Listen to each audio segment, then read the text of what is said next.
นลือปอสไม้ปีเตอร์การมาครดดอกมีตมูตำเลตูดอกหลังมวยมันลือหลังจันปีเป็นลือปอสไม้แน่ดอกพญิวแต่งอ้อในขนมในปอสไม้มันก็ตำกว่าเคยปีเพียบมันปรากฏใดนี่โปเกตังอ้อบานตำเละเป็นสายรุ่นเขาบานเงือบมาพอโปเกหลังเมื่อสัปดาห์เตอร์การกวัดมันตรมแต่อาจจะดำดอกล้วนบานปนนตีพอบรรทายกำรัดในการดำดอกบอกวัดบานเชื่อมต่อตำแหน่งการก่อนด้านในการผลักโดเปลืองรุ่นทหารการบายระบบเจ้าศึกษาบางคลายเจียกรออย่างคลั่งวัดมันจับนับได้ระบบวัดหอยผมติดเป็นสานุคลายเจตุลินมันตรมแต่กวัดปนนตีตัวใบแต่บองโปรตีปีได้ในกบายวัดเขาบอกให้เป็นการกำลังมือดอกกล้วยตัดสลับทั้งหลายแกในระบบวัดไรคลายจะอับอัวนับเป็นวัดบางกลางโชว์วัดมันบ่จำเห็นตมกมูจำเห็นรุ่นกบาลแปรคลายดิจิกรรมสมัยในเป็นลืมปอสไม้รุ่นกบาลไปบัวตะการจึงมีแกในระบบไปไว้อันมันเช่นเป็นลืมจะอัดบ้างนับเป็นได้วัดบันเลือกการสาโต้มวยหมกผักหายบันเช่นสนามยมติดแต่จำนายใจบอลไตรติบุญแต่บ้านบรรจุวางเลี้ยงเตอตีนุเนียมคือสงัดงัดทางหนาหายมันบานเรือไว้ทางออกบ้องโปรตีปีในปอสไม้ได้ชีบร้องไปกันได้บ้านเจ้าประกันเตอหายกับบอลไตรแทนหายนี่คือชีปิธีบนดอทมระบอลในการวิสนาทางสู้ระบบยมเนี่ยนะได้เห็นบอกลายการปราบพิธีหนึ่งเตาสลับได้มีสมุนเนเปเดกอดบันฮอชโปตการวันเลี้ยงเนเปเดกอดในจีได้ระบบกอดของการจัดแตะหายกอดบ้านไตรแทนอำนาจในแผ่นใดวันต่อไปก่อนในจีแบบนี้มันลือบอลเลื้องหนึ่งแผ่นใดบ้านเล็กจิงมกหนักได้ระบบกอดเหลี่ยมโน้มไปบ้านแปลกคลาดจีพิบวอกหายบ้านก็คล้วนโดยจะพิชุกบทบงรุ่ยไปบ้านฮอชโปตรบลือบอสไว้ปีเตอร์กลางในระบบบอลเลี้ยงการตะกายเท้าจมูกนั่งจมเห็นแต่มวยระบบกอดมาบ้านคล้วนเนเลือกกำปูในระบบบอสไว้หนึ่งเนเป้นี่ชุกซ้ายแต่บ้านมาการล้างเช่นปีกำลังแผ่นใดระบบบอลพร้อมทีปีกับบ้านดอกในระบบบอลเลี้ยงสองงานเมนบริณามวยแต่ถวายปัดไฟจันทร์ล้อมหลายกอดก็เหมือนบ้านชมระได้หายกับบ้านดาวตมกเนเป้แต่กอดดาวเฉินในสนามระบบกอดบ้านแต่ท่อแต่กอดกันหายไปต่อมกตรงฉบับในการกอดกับบ้านเล็กจนบ้านฟังได้ระบบกอดเจียมมวยใน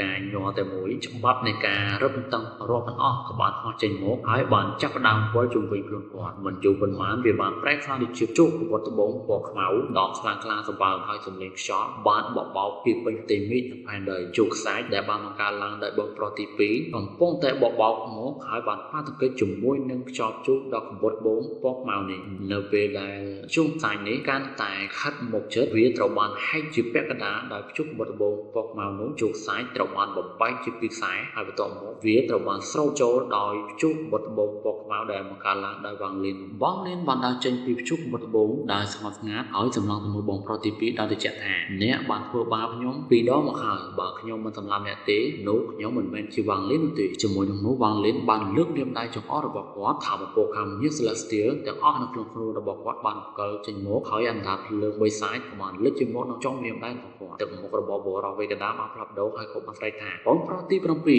นี่คือจะทำไงกูผมน่าระบบจะไหวผมประพฤติคอยโค่นจมูกแนรูปการเงี้ยจะจ้าโนตินีแต่หมกระบบวางเลือกสมัครงานเอาไปเด็กวัดสำลังตัวมือแนดำต้อนเอาจงวิญแนดำต้อนแต่อ่อนนี้มาสำลังตัวมือได้ภาษาในตัวเจ้าเฮ้ยมีแต่นำแนบเราจะนอนโปรเกหะเบอร์ดิจิเมียนเจตนาจองจูนานาไล่แนบวงการเงี้ยไทยนี่คือชิกาปกุบิเชนสำรับเซิร์ฟในปอสมัยระบบยงบาร์แนบการกล่าวเฮียนกัวอันตรากุ้งนุกมมันตุในการวิสนาทางสู้ระบบยงบาเยอะกว่าเลยตัวมือเรื่องนี้เติร์งานอากดเนเปดาวางเล่นบาร์ดิจิดาวดิเจ้วัดมันว่าจะเพียงตัวมกให้มีเรียนได้ระบบวัดมันกันคอตเลือโบรอเวกันดานุโบรอเวกันดามีการปรงไปจันอย่างครั้งวัดบานร้องตกที่อันดับเรื่องใบสายนี้รุ่นมันด้อมหายอะไรนี้วัดมันเคยเบียมนอนเตียนกลุ่มเล็ดในการดอถอยมันโจ้ดงจะระบบวัดเนเปนี้มกระบอกเจ้าสิงสาแปลคลายจึงเปลี่ยนรุ่ยกับบ้านว่าจะเพียงตัวมกหายกับบ้านมกดอลปีมกโบรอเวกันดานุอ่อนพร้อมตีประปีเราล้อเตยกันไล่ก็อยู่ระบอบแนวเวงคล้ายนี่เหมือนไม่จะทั้งไงสำหรับการประกอบวิจัยเนี่ยระบอบกองฟอสไมบอยยืนตีวัดบานในใจย่างติเจวางลิ้นเหมือนบ้านส่งไปแต่สำลังมือเจ้าสิงสาวัดบางตรูวีมาเรียมได้ระบบวัดบรรดาไอ้เพลิงใบสายมันบานจังหายวิบานของงริยังเลื่อนหลายในเชียนตับเลื่อนใบสายจะทุ่มสมบัติในตัวเอาปปปัสไวในการเลื่อนแปรปรวนอย่างกลางเลื่อนใบสายเมียนมนุษย์โมปีในกายเส้นเสียบานขึ้นชิจารหายดิฉันให้กี่ไอ้กำนัดอัตสัญญาณในอันดับเพลิงใบสายนี้บ้านเปลี่ยนในกายวิสนาทาสูคือทัวตามตายจัดจ้องระบบมโนนำเนี่ยโดยชนะวิมันกูเอาพยาบาลไปเต้ได้นำเนี่ยไอ้ปราดอันดับเพลิงอะไรในบ้านบาตูใบยานาก็ได้มโนเนี่ยนี้มันทลอฟสควอนตียมมันได้บานนังทามีนานามันเนี่ยได้มีนักในปอสไวในการวิสนาทาสูนตียม បានលឺពីអ្នកនេះពីមិត្តដំដងចៅដែលហៅគាត់ថាគឺជាបងប្រុសទី7តើម្នាក់នេះអាចជាសិស្សទី7នៃកងប៉ស្វាយមែនទេមានការពិភាក្សាវែកញែកយ៉ាងល្អិតល្អន់ឆ្លើយឆ្លងគ្នាទៅវិញទៅមកតាភ្លើងបិសាចបានបាញ់ចេញមកហើយវាបានចាប់ទៅកាន់តែផ្ទាល់ឆ្ពោះទៅកាន់បុរសពីកណ្ដាលនោះការបង្ហាញរបស់ចៅទិសាគឺងឹតនៅពេលដែលដៃរបស់គាត់បានបង្កើតជាថាហើយគាត់បាននិយាយយ៉ាងស្ទន់ថាការរួមចូលថាសួរនឹងផែនដីបន្ទាប់ពីគាត់និយាយរួចពន្លឺពណ៌សបានបាញ់ចេញពីវិញ្ញាណដៃរបស់គាត់រួចវាបំកាប់បានជារាងជារង្វង់ចិញ្ចៀនបានពង្រីកហើយហុំព័ទ្ធអណ្ដាតភ្លើងបិសាចនោះយ៉ាងលឿនបងលៀនបំចេញទៅមុខចំអករួចក៏បានស្រែកថាបំទុះហុំមួយរំពេចនោះអណ្ដាតភ្លើងអរិយដែលហុំព័ទ្ធដោយរង្វង់នៃពន្លឺពណ៌សនោះបានចាប់ដើមឆាប់ឆេះយ៉ាងស្រួលស្ទើរទៅតាមមួយព្រិចណែតមានការផ្ទុះដ៏ខ្លាំងមួយបានផ្ទុះចេញពីអណ្ដាតភ្លើងអរិយនេះបានឆាប់ឆេះហើយវាបានបំផ្លាញអ្វីៗនៅជ្រុងមុខវាបូមការផ្ទុះនេះបានបក់បោកចេញពីខាងក្នុងនៃអណ្ដាតភ្លើងបិសាចបាទកន្លែងនេះគឺយើងហៅអណ្ដាតភ្លើងបិសាចក៏បានអណ្ដាតភ្លើងអរិយបានការភ្លើងរាប់បណ្ដោះដែលຕົកនៅថោពងមនុស្សស្មានដល់បានកំពុងតែដើរជុំវិញជារង្វង់នៃពន្លឺពណ៌សនោះចិញ្ចៀននៃពន្លឺពណ៌សនោះបានទប់ទល់ត្រឹមតែ3ដង្ហើមប៉ុណ្ណោះដើម្បីធ្វើឲ្យចិញ្ចៀនពណ៌សទាំងអស់ប្រែក្លាយជាចិញ្ចៀនភ្លើងហើយបន្តមកវាបានដុតទៅជាផេះការបង្ហាញរបស់ចៅសិង្សាគឺអាក្រក់ខ្លាំងណាស់នៅពេលដែលគាត់បានដកថយយ៉ាងលឿនមិនត្រឹមតែគាត់ប៉ុណ្ណោះនោះទេទោះបីតែបងប្រុសទី2ក៏បានដកថយដោយមិននឹកស្មានដល់ផងដែរក្រៅពីពួកគេទាំងពីរអ្នកនោះអ្នកដំណំផ្សេងៗមកពីនិកាយផ្សេងៗទៀតសុទ្ធតែប្រាប់ចក្រទេសរបស់ពួកគេរៀងៗខ្លួនដើម្បីកិច្ចខ្លួនបន្ទាប់ពីឃើញអណ្ដាតភ្លើងបីសាច់ទុកឡើងអណ្ដាតភ្លើងបានឆាប់ឆេះរីករាលដាលក្នុងចម្ងាយ1000 ហ្វីតមុននឹងរលត់ទៅវិញតបទាំងអស់ក្នុងចម្ងាយ1000 ហ្វីតបានប្រែក្លាយទៅជាផេះហើយសូម្បីតែពពកពណ៌ស្វាយនៅខាងលើក៏រលាយបាត់ទាំងស្រុងផងដែរដែលបានផ្សល់ទុកនៅរន្ធដ៏ធំទៅបើរូបរបស់វ៉ាងលីនបានផ្កិលដូចជាភ្លើងបន្ទូដោយគ្មានពីមិនម៉ាគាត់បានចោទប្រកាន់ទៅមុខដោយកាន់ដាវ Celestial នៅក្នុងដៃរបស់គាត់ទៀតគាត់បានកាប់ចោលជាមួយនឹងដាវ Celestial ហើយកម្មស្មៃនៃដាវដែលមានកម្ពស់10 ហ្វីតបានហោះមកលើបរោះពេកណ្ដាលនោះដាវពេកណ្ដាលប្រចាំប្រាក់ក៏បានបាញ់ចេញភ្លាមៗបន្ទាប់ពីដាវ Celestial នៅពេលដែលបងប្រុសទី2បានដឹងថាគាត់មិនអាចដកថយបានលឿនល្មមនោះ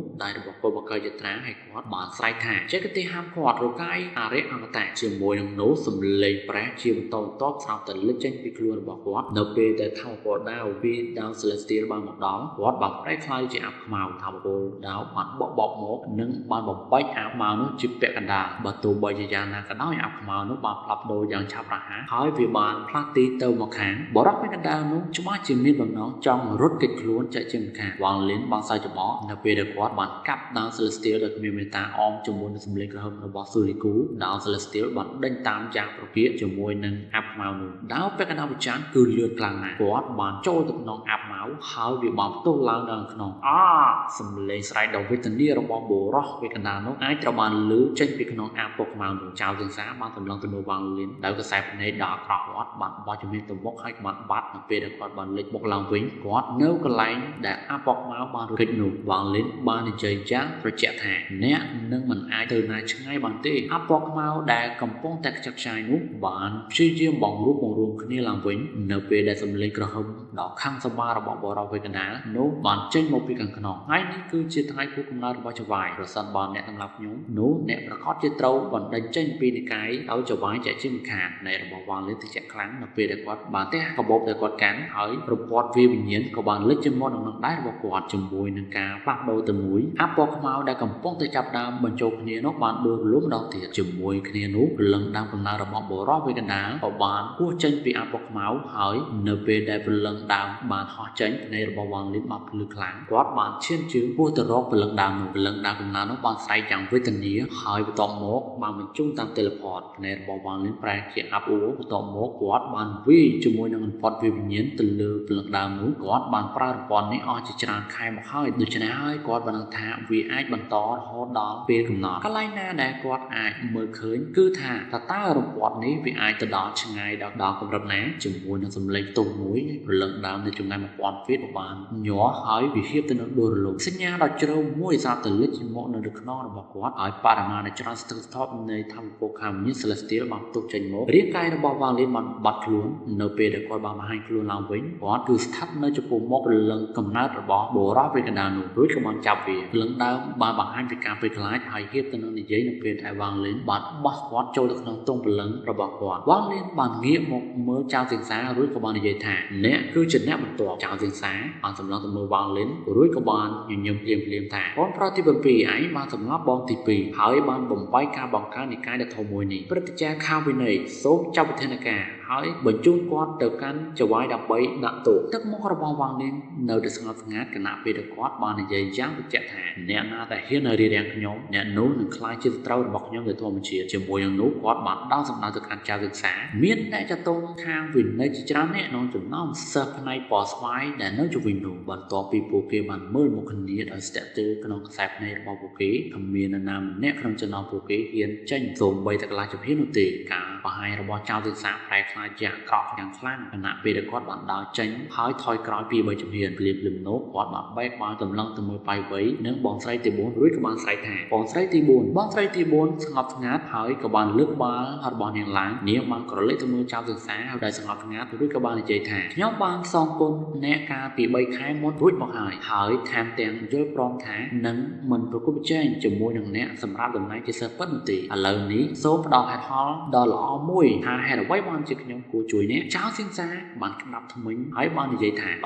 អណាស់តបមកគាត់បានបែកបាល់ទៅរកវ៉ាងលិនភ្នែករបស់គាត់បានបង្ហាញពីចេតនាសម្លាប់ដ៏ខ្លាំងមួយខណៈពេលដែលគាត់បាននិយាយថាបងប្រុសទី7ខ្ញុំមានគម្រោងប្រាក់អាក្រាវរឹបនេះក្នុងអំឡុងពេលប្រគល់ប្រជែងទៅតាមយកសិស្សពិតក៏ប៉ុន្តែដោយសារតែអ្នកកំពុងតែបង្ខំខ្ញុំនោះខ្ញុំនឹងធ្វើឲ្យអ្នកបានភ្លក់រសជាតិនៃអំណាចអាក្រាវរឹបនេះនៅពេលដែលចៅសៀងសានិយាយដៃរបស់គាត់បានបង្កើតចត្រាមួយហើយគាត់បានស្រែកយ៉ាងខ្លាំងដោយភាសាដ៏ស្មុគស្មាញមួយតាមជំទាវរបស់វ៉ាងលីននៅតែធម្មតានៅពេលដែលគាត់បានបើកមាត់របស់គាត់ហើយទងព្រលឹង1000លានក៏បានលេចចេញមកជាមួយនឹងការញ័រតែមួយព្រលឹងបឋមជាច្រើនបានលេចចេញមកក្រោមការបញ្ជារបស់វ៉ាងលីនព្រលឹងបឋមជាច្រើនបានចាប់ប្រកាន់ឆ្ពោះទៅកាន់ចៅសៀងសាក្នុងពេលជាមួយគ្នានោះវ៉ាងលីនបានបញ្ចេញអន្តរសាចេញមកហើយវាបានប្រែក្លាយទៅជារទេះចំបាំងប្រហារព្រះដែលចោះចតនៅផ្នែកម្ខាងទៀតចៅសៀងសាស្រាប់តែងើបមកឡើងហើយការបំភាន់បិសាចជាមួយស្រាប់តែលេចចេញមកនៅពីលើក្បាលរបស់គាត់បិសាចនេះគឺធំខ្លាំងណាស់ហើយវាមានកម្ពស់1000 ហ្វីតនិងមានស្នែង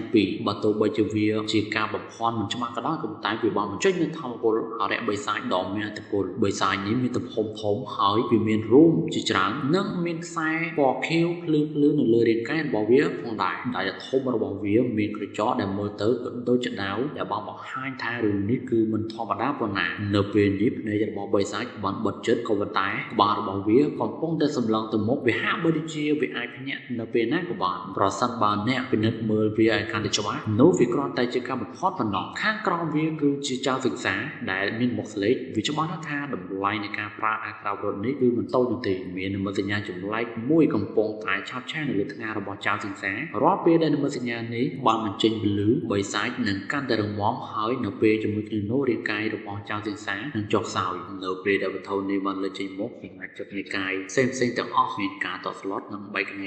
យ៉ាងឆាប់រហ័សទោះបីតែអ្នកនឹងដល់ Ascendant 6នាក់ក៏បានបង្ហាញពលឺដ៏អាចកំបាំងក្នុងនៃរបស់ពួកគេផងដែរមនុស្សម្នាក់ដែលមិនដែលនិយាយរងបីតែពាក្យមួយម៉ាត់ក្នុងរយៈពេល7ថ្ងៃកន្លងមកនេះក៏បានផ្លាស់ប្ដូរនៅពេលដែលគាត់បានឃើញថាវ៉ាងលិនបានប្រើអណ្ដាតភ្លើងបិសាចដែលជាអ្នកដាំដុះដំណាក់កាលចុងក្រោយតែមួយគត់នៅទីនេះព្រឹទ្ធាចារ្យនៃនិកាយពពកទឹកបាននិយាយយ៉ាងស្ទន់ថាបិសាចបុរាណសម្លេងរបស់គាត់គឺមិនច្បាស់នោះទេគឺព្រោះគាត់ក៏មិនប្រកាសនោះដែរបុរសចំណាននៅក្បែរជាងធានជនក៏បាននិយាយដោយទឹកដងសម្លេងថាមិត្តរួមការងារជាងដើមនេះគឺពិតជាអាចជាបិសាចបុរាណដែលរាប់បង្ហាញខ្លួនការពីអតីតកាលមែនទេជាងធានជនបានសញ្ជឹងគិតបន្តិចមុននឹងនិយាយថាវាស្រដៀងខ្លាំងណាស់បើទោះបីជាពលឹងថោមរបស់វ៉ាងលិនបានបញ្ជូនចេញដោយឃើញបិសាចក៏ដោយក៏ប៉ុន្តែពួកគេនៅតែលោតទៅចៅសិក្សានៃរបស់ចៅសិក្សាបានបង្ហាញពលឺដានក្បាំងនៅពេលដែលគាត់បានចង្អុលទៅកន្លែងជំនាញនៅពេលដែលគាត់ផ្លាស់ទីការបំផុតធំមួយនៅពីលើក្បាលរបស់គាត់ក៏បានផ្លាស់ទីផងដែរដៃរបស់បិសាចយៈនោះក៏បានងើបឡើងយឺតជឿហើយវាបានចង្អុលទៅកន្លែងជំនាញដោយចៅសិក្សាធ្វើដែរភាពស្មុគស្មាញមួយរំពេចបានចាប់ដើមរីករាលដាលចេញពីរាមដៃរបស់ចៅសិក្សាចំហើយធម្មពលបានចេញពីរាមដៃរបស់ការបំភាន់យៈបិសាចនោះនៅពីលើក្បាលរបស់ចៅសិក្សាផងដែរចំ ហើយតពនេះគឺខ្លាំងពេកហើយវាមិនខ្សោយជាងធម្មពលខាងវិញ្ញាណសាឡាសៀនឡើយវាគឺស្មើទៅនឹងធម្មពលនៃការទុកអណ្ដាប់លើបិសាចរបស់វ៉ាងលិនផងដែរជាងធានជន់បានដកដង្ហើមរួចក៏បាននិយាយថាអំណាចបិសាចនៃរបស់វ៉ាងលិនគឺកាន់តែធ្ងន់ធ្ងរនៅពេលដែលគាត់បានក្រឡេកឃើញចរន្តខ្យល់ពណ៌ក្រហមលេចឡើងពេលដែលចៅសង្សារចង្អុលទៅព្រលឹងបឋមបានបាត់បង់ការគ្រប់គ្រងហើយបានចាប់ដើមស្រូបចូលទៅក្នុងចរន្តទឹកមុខរបស់ចៅសង្សារមានភាពស្លេកស្លាំងប៉ុន្តែមុខរបស់ការបំផន់ក៏បានចាប់ដើមប្រែក្លាយទៅជាពណ៌ខៀវហើយភ្នែករបស់វាញ័រហាក់បីដូចជាអាចញាក់នៅពេលណាក៏បានភ្នែករបស់វ៉ាងលិនត្រជាក់ខ្លាំងបើទោះបីយ៉ាងណាក៏ដោយទងព្រលឹងបានលេចចេញមកក្នុងដៃរបស់គាត់ជាមួយនឹងការរួនតែមួយទងព្រលឹងបានកើនឡើងហើយតបមកវាបានទាញយកព្រលឹងបឋមចេញពីចរន្តនៃធម្មពលពណ៌ក្រហមទៅវិញនៅពេលដែលវ៉ាងលិនបានសង្គ្រោះព្រលឹងបឋមរបស់គាត់ហើយបិសាចខាងលើចៅទិសាបានចេញជំនាញក្រហមយ៉ាងសន្ធោសន្ធៅដែលធ្វើឲ្យផែនដីទាំងមូលញ័រភ្នែករបស់វាបានបើកភ្លាមដោយបង្ហាញពីការស្រឡំមើលដល់កាយចាហាវដែលអាចធ្វើឲ្យបេះដូងរបស់នរណាម្នាក់ញាប់ញ័រប្រសិនបើពួកគេមើលវាកាន់តែយូរភ្នែករបស់វាត្រជាក់ខ្លាំងថែមទាំងត្រជាក់ជាងអ្នកដំដោះដែលបណ្ដោះនៅភាពកាយចាហាវខុសខើទៅទៀតវ៉ាងលិនធ្លាប់តែឃើញការសម្លឹងនេះពីអ្នកនាំសារឋានសួគ៌ប៉ុណ្ណោះបន្ទាប់ពីបើកភ្នែកឡើងការបំផន់បិសាចជាក់នេះបានលើកដៃស្ដាំរបស់វាហើយវាបានឈានឆ្ពោះទៅកាន់វ៉ាងលិនក្នុងពេលជាមួយគ្នានោះចៅសង្សារក៏បានលើកដៃរបស់គាត់ហាក់បីដូចជាបាត់បង់ការគ្រប់គ្រងលើរាងកាយរបស់គាត់វ៉ាងលិនបាននិយាយសូម្បីតែមួយម៉ាត់ខណៈពេលដែលគាត់ត្រៀមខ្លួនរួចជាស្រេចហើយបានចាប់ដើមបង្កើតជាត្រាបន្ទាប់មកគាត់បានទៅក្បែរប្រទេសចម្បាំងប្រហាព្រះរួចក៏បានវិវាដល់បាតដៃរបស់គាត់តម្រៃដែលខ្លាំងក្លាចេញពីប្រទេសចម្បាំងប្រហាព្រះនោះហើយសត្វវិញ្ញាណ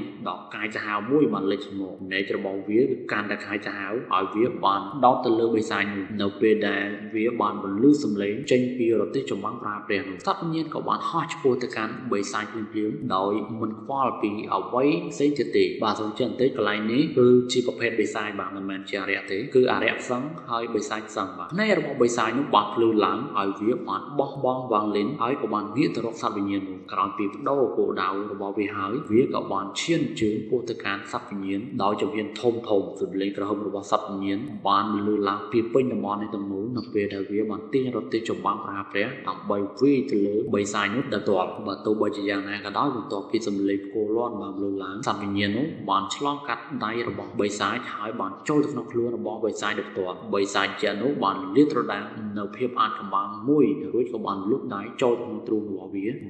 បានទាញសត្វវិញ្ញាណចេញពីទ្រូងរបស់វារួចវាក៏បានសម្លឹងទៅមើលសត្វវិញ្ញាណដោយត្រជាក់ហើយហៀបទៅនឹងលេវាសត្វអាក្រក់ឈប់ទាំងលេងក្រហមដល់ជួយមីក៏ក្រោកផែនដីបានចេញមកពីក្រុមសំខាន់នៃនិកាយវាសនាតានស៊ូក្រោយពីសម្លេងនេះបានលឺឡើងបិសាចបុរាណនោះក៏បានចេញទៅមុខដស្លេកខ្លាំងមួយមុននឹងដកដង្ហើមធំរួចក៏បានដោះលែងសត្វវិញ្ញាណនោះទៅរាងកាយរបស់វាបានរួចភ្លាមរហូតដល់វាមានពលឺបបបៃតងរួចក៏បានត្រឡប់ទៅចៅទិសាវិញនិមិត្តសញ្ញានៅលើផ្ការបស់ចៅទិសាបានចេញពលឺដល់ធ្ងន់ធ្ងរចំនួន2-3ដងនៅទីបំផុតវាបានចាប់ដើមបាត់ទៅវិញចៅទិសាបានអស់ឈាមពេញមួយមាត់ខណៈពេលដែលគាត់បានទប់ទល់ទៅនឹងការវាបកវិញបន្ទាប់មកគាត់ក៏បានសម្លឹងទៅមើលវ៉ាងលិនហើយបញ្ចេញនូវស្នាមញញឹមដ៏គួរឲ្យខ្លាចក្រោយពីសត្វវិញ្ញាណនឹងត្រូវបានរលែងវាមិនបានតស៊ូឬក៏ស្រែកក្រហមនោះទេវាបានក្រឡេកទៅមើលចៅទិសាមុននឹងត្រឡប់ទៅប្រទេសចម្បាំងប្រហាព្រះរួចក៏បានចូលទៅក្នុងអន្តរស័ក្តិវិញនៅពេលនេះគោពណ៌ក្រហមមួយក៏បានហោះមកពីជើងមេឃហើយពពកពណ៌ក្រហមមួយចំនួនធំក៏បានចាប់ដើមប្រមូលព្រមគ្នារហូតដល់ពួកវាបង្កប់បានជាបុរសចំណាស់ពាក់អាវពណ៌ក្រហមម្នាក់មុខរបស់បុរសចំណាស់ម្នាក់នេះឡើងក្រហមខ្លាំងហើយគាត់មានក្លិនស្រាលគាត់បានកាន់ផ្លែឃ្លោកនៅពីក្រោយគាត់បន្ទាប់ពីលេចចេញមកភ្នែករបស់គាត់កាន់តែក្តៅស្ងាយរួចក៏បានជេរថាតើឯងឆ្លោះគ្នាដើម្បីអ្វីបើមិនមែនសម្រាប់តែពួកឯងឆ្លោះគ្នានោះទេធ្វើម៉េចនឹងឲ្យបុរសចំណាស់ម្នាក់នេះនឹងដាក់ទោសអ្នកទឹកមុខរបស់វ៉ាងលិននៅតែស្ងប់ស្ងាត់នៅពេលដែលគាត់បានចាប់អន្តរស័ក្តិនោះបន្តមកបានទាញកៅអីមួយចេញពីកៅអីទាំង3មកអង្គុយក្បែរបងស្រីទី4នេះគឺជាកន្លែងអង្គុយរបស់គាត់បានគ្រប់វីដេអូរបស់គាត់វាអង្គុយជាប់ចៅទិសាបានសម្លឹងទៅមើលបុរសចំណាស់មុខក្រហមនោះរួចក៏បានទះដៃដោយគោរពថាសិស្សសូមជម្រាបសួរលោកគ្រូពូជើលីបុរសចំណាស់មុខក្រហមនោះបានសម្លឹងទៅមើលចៅទិសារួចក៏បានសួរថាតើអ្នកស្គាល់ខ្ញុំទេឯងស្គាល់ខ្ញុំចៅទិសាបានមុខបានរួចក៏បាននិយាយដល់គ្រូថានៅពេលដែលសិស្សបានចូលទៅក្នុងនិកាយវិសាតានតួការពី2000ឆ្នាំមុនខ្ញុំបានជួបលោកគ្រូពូម្ដងបុរសចំណាស់នោះក៏បាននិយាយថាទៅ